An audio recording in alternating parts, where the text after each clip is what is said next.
आकाशवाणी भोपाल से प्रस्तुत है प्रादेशिक समाचार और देश प्रदेश की तमाम बड़ी खबरें।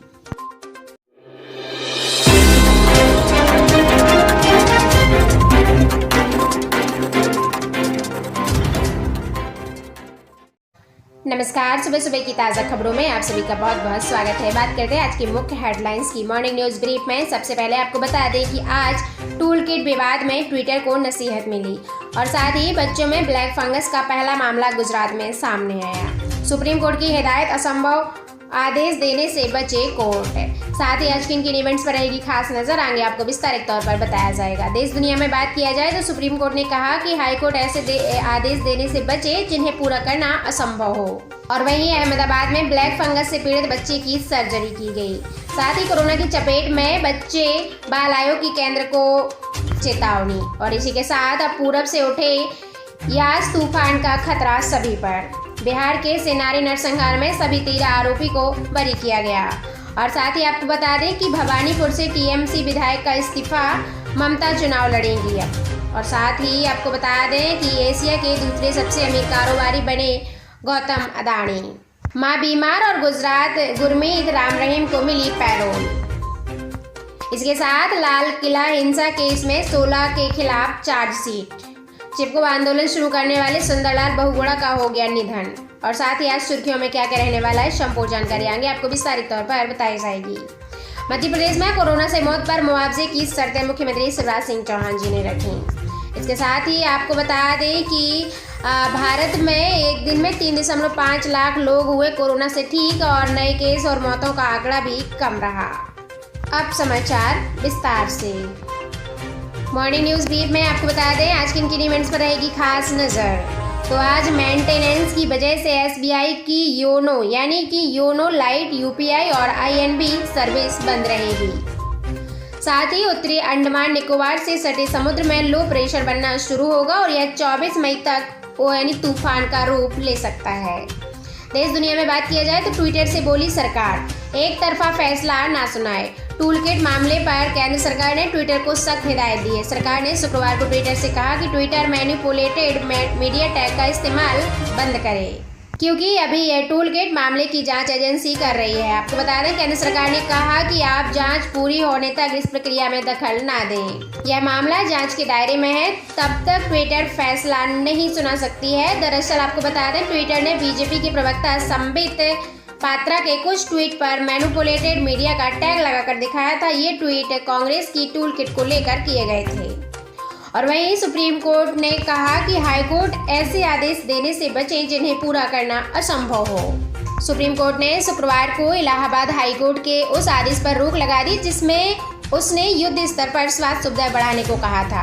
आपको बता दें कि इलाहाबाद हाईकोर्ट ने 17 मई को कहा था कि 1 महीने के भीतर राज्य के हर गांव में आईसीयू सुविधा के साथ 2 एम्बुलेंस भी दी जाएगी। इस पर यूपी सरकार ने दलील दी कि प्रदेश में करीब 97,000 गाँव हैं। 1 महीने के भीतर इस आदेश को लागू करना मुश्किल है। तब सुप्रीम कोर्ट ने कहा कि हाईकोर्ट को ऐसे आदेश देने से बचना चाहिए जिन्हें वो पूरा करना असंभव हो या पूरा नहीं कर सकता। और इसी के साथ आपको बता दें अहमदाबाद में ब्लैक फंगस से पीड़ित बच्चे की सर्जरी। राज्य में तेजी से फैल रहा ब्लैक फंगस बड़ों के बाद अब बच्चों को भी चपेट में लेने लगा है। गुजरात के अहमदाबाद में देश का ऐसा पहला मामला सामने आया है। चांदखेड़ा इलाके में एक प्राइवेट हॉस्पिटल में बच्चे की शुक्रवार को सर्जरी की गई। अब वह खतरे से बाहर है। पिछले साल बच्चे की मां की मौत कोरोना से हो चुकी है। 13 साल का यह बच्चा पिछले महीने कोरोना से संक्रमित होकर ठीक भी हो गया था, लेकिन ब्लैक फंगस की चपेट में आ गया। गुजरात में ब्लैक फंगस के 1163 मामलों का पता चला है और 61 लोगों की अभी तक मौत भी हो चुकी है। साथ ही आपको बता दें कि कोरोना की चपेट में अब बच्चे भी आने लगे हैं। बाल आयोग की केंद्र को चेतावनी। आपको बता दें कोरोना की तीसरी लहर को लेकर राष्ट्रीय बाल अधिकार संरक्षण आयोग ने केंद्र सरकार को चेतावनी दी है। यानी एनसीपीसीआर ने कहा है कि तीसरी लहर का बच्चों पर बुरा प्रभाव पड़ने की आशंका जाहिर की जा रही है। ऐसे में सरकार को बच्चों के लिए स्वास्थ्य इंफ्रास्ट्रक्चर को बढ़ाना चाहिए ताकि केसेस और मौतों पर नियंत्रण पाया जा सके। इस बीच कर्नाटक से खबर है कि वहां 2 महीने के भीतर 9 साल से छोटे 40,000 बच्चे संक्रमित हो गए हैं। और वहीं 18 मार्च से 18 मई के बीच 10 से 19 साल के बीच के 1 लाख से ज्यादा बच्चे यानी लोग संक्रमित हुए हैं। आपको बता दें अब पूरब से उठे यास तूफान का खतरा सबके लिए है। ताउते तूफान के बाद अब देश के सामने एक यास तूफान का खतरा मंडरा रहा है। ये तूफान उत्तरी अंडमान सागर और उससे सटे पूर्व मध्य बंगाल की खाड़ी से उठेगा, यानी 24 मई तक इसके चक्रवाती तूफान में तब्दील होने की आशंका है। खतरे को देखते हुए केंद्र सरकार ने आंध्र प्रदेश, उड़ीसा, बंगाल, तमिलनाडु और अंडमान निकोबार को अलर्ट किया है। केंद्र के मुताबिक 26 मई को तूफान बंगाल के तटों से टकराएगा और केंद्र सरकार ने 5 राज्यों से कहा है कि कोविड मरीजों को सुरक्षित जगहों पर पहुंचाने की तैयारी रखें। सभी अस्पतालों में पर्याप्त पावर बैकअप होना चाहिए। इसके साथ बिहार के सेनानी नरसंहार में सभी 13 आरोपी बरी किए गए। बिहार के जहानाबाद जिले के चर्चित सेनानी नरसंहार मामले में पटना हाईकोर्ट ने निचली अदालत का फैसला पलट दिया। आपको बता दें, कोर्ट ने 18 मार्च 1993 में 34 लोगों की हत्या के आरोपी सभी 13 लोगों को बरी कर दिया है। जस्टिस अश्विनी कुमार सिंह और जस्टिस अरविंद कुमार श्रीवास्तव की खंडपीठ ने लंबी सुनवाई के बाद यह फैसला कर सुरक्षित रख लिया था। आपको बता दें कि कोर्ट ने शुक्रवार को अपना फैसला सुनाते हुए 5 साल पहले निचली अदालत के फैसले को रद्द करते हुए सभी 13 आरोपियों को तुरंत रिहा करने का आदेश दे दिया है। और वहीं भवानीपुर से टीएमसी विधायक का इस्तीफा। आपको बता दें, ममता अब चुनाव लड़ेंगी। पश्चिम बंगाल विधानसभा चुनाव में नंदीग्राम सीट से चुनाव हारने वाली ममता बनर्जी के लिए सीट अब खाली हो गई है। भवानीपुर सीट से चुनाव जीतने वाले तृणमूल विधायक शोभन देव चटर्जी ने इस्तीफा दे दिया है और बताया जा रहा है कि अब ममता यहां से चुनाव लड़ेंगी। ममता की यह पारंपरिक सीट रही है। नंदीग्राम में ममता बनर्जी तृणमूल छोड़कर भाजपा में गए शुभेंदु अधिकारी से हारी थी। इस स्थिति में उन्हें सीएम की कुर्सी पर बने रहने के लिए 6 महीने के भीतर किसी सीट से विधायक का चुनाव जीतना होगा। और वहीं आपको बता दें, यूएई में ही आईपीएल कराना चाहता है बीसीसीआई, यानी कि इंडियन प्रीमियर लीग के बचे हुए 31 मैच बीसीसीआई भारत में नहीं कराएगा। सीईओ हेमांग अमीन 29 मई को बीसीसीआई की होने वाली स्पेशल बैठक में आईपीएल के बचे हुए मैच कराने के लिए इंग्लैंड और यूएई में कराए जाने का प्रस्ताव रखेंगी। हालांकि अमीन की पहली पसंद यूएई है।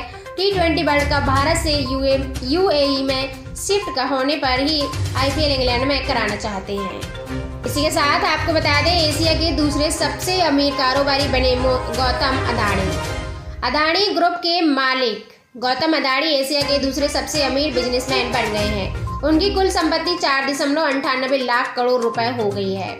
इस साल उनकी संपत्ति में 2.47 लाख करोड़ रुपए का इजाफा हुआ है, यानी करीब 100% की बढ़त हुई है। एशिया में पहले नंबर पर रिलायंस के मुकेश अंबानी है, जिनकी कुल संपत्ति 5.73 लाख करोड़ रुपए है। और यह जानकारी आपको बता दें कि ब्लूमबर्ग के बिलियनियर इंडेक्स रिपोर्ट में दी गई है। अदानी और मुकेश अंबानी की संपत्ति के बीच महज 75,000 करोड़ रुपए का ही अब फर्क रह गया है। वहीं आपको बता दें कि मां के बीमार होने पर गुरमीत राम रहीम को मिली पैरोल। हरियाणा की रोहतक जेल में रेप और मर्डर मामले में उम्र कैद की सजा काट रहे डेरा सच्चा सौदा प्रमुख गुरमीत राम रहीम को पैरोल मिल गई है। गुरमीत को शुक्रवार को रोहतक की सुनारिया जिले से कड़ी सुरक्षा में गुरुग्राम ले जाया गया। हालांकि यह साफ नहीं हो पाया है कि गुरुग्राम में गुरमीत को कहां रखा गया है और उसे पैरोल भी कितने दिन की मिली है। सूत्रों की माने तो गुरमीत की मां भी उससे मुलाकात करने वहीं पहुंचेगी। सूत्रों के मुताबिक गुरमीत ने 17 मई को सुनारिया जेल के सुपरिटेंडेंट सुनील सांगवान को पैरोल के लिए आवेदन दिया था। साथ ही आपको बता दें, लाल किला हिंसा के केस में 16 के खिलाफ चार्जशीट। गणतंत्र दिवस पर लाल किले में तोड़फोड़ और हिंसा के मामले में पुलिस ने शुक्रवार को चार्जशीट दाखिल कर दिया है। इसमें पंजाबी एक्टर दीप सिद्धू और इकबाल सिंह समेत 16 लोगों के नाम हैं। ये प्रदर्शनकारी 26 जनवरी को कृषि कानूनों के विरोध में निकाली गई किसानों की रैली में शामिल थे। इकबाल पर हिंसा के दौरान सोशल मीडिया के जरिए प्रदर्शनकारियों ने उकसाने का आरोप लगाया। वहीं आपको बता दें, चार्जशीट में पुलिस ने कहा कि कुछ प्रदर्शनकारियों ने तय रास्तों के समझौतों को तोड़ने के पहले ही यह योजना बना ली थी। इसके साथ ही आपको सबसे बड़ी खबर बताने जा रहे हैं। चिपको आंदोलन शुरू करने वाले सुंदरलाल बहुगुणा का निधन हो चुका है। जाने माने पर्यावरणविद सुंदरलाल बहुगुणा का 94 साल की उम्र में निधन हो गया है। कोरोना संक्रमित होने के कारण उनका एम्स ऋषिकेश में इलाज चल रहा था और वो पिछले काफी समय से बीमार भी थे। शुक्रवार को उन्होंने अंतिम सांस ली। वह पद्म विभूषण से भी सम्मानित थे। उन्होंने दुनिया भर में मशहूर चिपको आंदोलन की शुरुआत की थी। आपको बता दें, पेड़ों, जंगल और पहाड़ों के लिए काम करने की वजह से उन्हें पर्यावरण गांधी भी कहा जाता था। कोरोना संक्रमित होने के बाद बहुगुणा को 8 मई को एम्स के अस्पताल में भर्ती किया गया था और शुक्रवार को उन्होंने यानी कि कल अंतिम सांस ली। इसी के साथ आपको बता दें सुर्खियों में क्या क्या रहने वाला है। तो मध्य प्रदेश के भोपाल संभाग में अगले 31 मई तक कोरोना कर्फ्यू रहेगा। मुख्यमंत्री शिवराज सिंह चौहान जी ने भोपाल, विदिशा, राजगढ़, सीहोर, रायसेन कलेक्टरों को 10 दिन तक सख्ती बढ़ाने को कहा है। और वहीं मध्य प्रदेश के ही इंदौर में 1 जून से लॉकडाउन की पाबंदियों से रियासत मिलनी शुरू हो जाएगी। पहले किराना दुकानें, फिर कंस्ट्रक्शन और थोक कारोबार खुलेगा। रेस्टोरेंट को टेक अवे की सुविधा भी मिलेगी। यूपी में यूनिवर्सिटी और कॉलेजों के पहले और दूसरे साल के स्टूडेंट को प्रमोट किए जाने का खाका अब तैयार हो चुका है। इस मसले पर 3 कुलपतियों की कमेटी ने अपनी रिपोर्ट शासन को सौंप दी है। और वहीं आपको बता दें कर्नाटक में भी कोरोना के केस कम न होने से परेशान येदियुरप्पा सरकार ने प्रदेश में 7 जून तक लॉकडाउन को बढ़ा दिया है। पहले यह 24 मई तक सख्त पाबंदियों के आदेश दिए गए थे, लेकिन अब 7 जून तक के लिए इसको बढ़ा दिया गया है। इसके साथ ही आपको बता दें मध्य प्रदेश में कोरोना से मौत पर मुआवजे की शर्तें, यानी वित्त विभाग ने जारी किया आदेश। कोरोना से पॉजिटिव रिपोर्ट अनिवार्य और राशि पर पहला हक मृतक की पत्नी या पति का होगा। मुख्यमंत्री शिवराज सिंह चौहान जी ने मुख्यमंत्री कोविड-19 अनुग्रह राशि की पूरी जानकारी दी। किसको मिलेगा लाभ और कौन इसके हकदार होगा। आपको बता दें राज्य के नियमित स्थायी देवो व संविदा कर्मी जिनका वेतन का भुगतान राज्य सरकार के खजाने से होता है, आंगनबाड़ी कार्यकर्ता, सहायिका, आशा कार्यकर्ता व कोटवार, इन सभी को इसका लाभ मिलेगा। आपको बता दें इसके लिए कौन कौन हकदार होगा। तो दावा प्रस्तुत करने की पात्रता के पहले हकदार पति या पत्नी होगी जिनकी कोरोना से मौत हो जाएगी। उसके बाद जो उनका दूसरा पार्टनर बचेगा वो इस राशि के हकदार होंगे। इनके न रहने पर संतानों से 1 से अधिक होने पर बराबर की राशि और संतान न होने पर माता या पिता को दावा कर सकेंगे। योजना की अवधि 1 मार्च 2021 से 30 जून 2021 तक ही रखी गई है। दावा प्रस्तुत करने की भी आखिरी तारीख 31 अक्टूबर 2021 तक रखी गई है। आपको बता दें कोरोना से मरने वाले सरकारी कर्मचारियों के परिवार को 5 लाख रुपए का मुआवजा कर्मी के पति या फिर पत्नी को दिया जाएगा। वित्त विभाग ने शुक्रवार को मुख्यमंत्री कोविड-19 विशेष अनुग्रह योजना को लागू करने का आदेश जारी कर दिया है। योजना के मुताबिक मृत कर्मचारी की कोरोना रैपिड एंटीजन यानी RT-PCR रिपोर्ट टेस्ट अनिवार्य रहेगी, पॉजिटिव आना।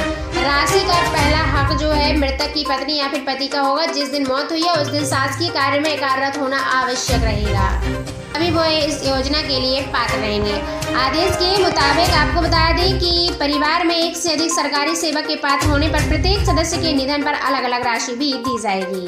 कोरोना से मृत सरकारी सेवक को पूर्णकालिक होना चाहिए। अंशकालिक सेवक को योजना का लाभ नहीं मिलेगा। योजना 1 मार्च 2021 से 30 जून 2021 तक ही लागू रहेगी। मुख्यमंत्री कोविड-19 योजना की शर्तें आपको बता दें कोरोना से मृत कर्मचारी की RT-PCR या रैपिड एंटीजन टेस्ट रिपोर्ट होना चाहिए। कोरोना से मृत सरकारी सेवक को पूर्णकालिक होना चाहिए। अंशकालिक सेवक को इस योजना का लाभ नहीं मिलेगा। परिवार में 1 से अधिक सरकारी सेवक के पात्र होने की स्थिति में प्रत्येक सदस्य को निधन पर अलग अलग राशि दी जाएगी। इसके साथ भारत में अब एक दिन में 3.5 लाख लोग ठीक हुए कोरोना से और नए केस और मौतों का आंकड़ा भी कम देखने को मिल रहा है। आपको बता दें 3 लाख के नीचे बेंचमार्क आ चुकी है, मगर मौत के आंकड़े अब भी 4000 के ऊपर ही आ रहे हैं। बीते कुछ दिनों में कोरोना केस में भले ही बड़ी उछाल नहीं देखने को मिल रही है, लेकिन कोरोना से मौतों का आंकड़ा फिर भी वही बना हुआ है। इसके साथ ही आपको बता दें अब पेटीएम से फोन पे लेन देन की सुविधा होगी। मोबाइल वॉलेट इंटरऑपरेबिलिटी अनिवार्य रहेगी, यानी वॉलेट और पेमेंट कार्ड इस्तेमाल करने वालों के लिए अच्छी खबर है। वॉलेट और लोकप्रिय बनाने के लिए भारतीय रिजर्व बैंक ने बड़ा कदम उठाया है। RBI ने भी वॉलेट कंपनियों को 31 मार्च 2022 तक के लिए एक से बढ़ के एक सुविधाएं दी हैं। साथ ही आपको बता दें कि अब दिसंबर तक भारत को मिल जाएगा आसमानी कवच, यानी कि यह एक मिसाइल रहेगी जो कि एक खतरनाक रहने वाली है। आपको बता दें भारत को दिसंबर तक आसमानी कवच मिलने वाला है। यह भारत की सतह से हवा में मार करने वाली अत्याधुनिक S-400 मिसाइल प्रणाली की पहली खेप रूस से इस साल दिसंबर तक मिल जाएगी। साथ ही दोस्तों मध्य प्रदेश और देश प्रदेश से जुड़ी हुई तमाम जानकारियों को अपने सबसे पहले पाने के लिए आप इस चैनल पर विजिट करें, चैनल को सब्सक्राइब करें। Thank you so much.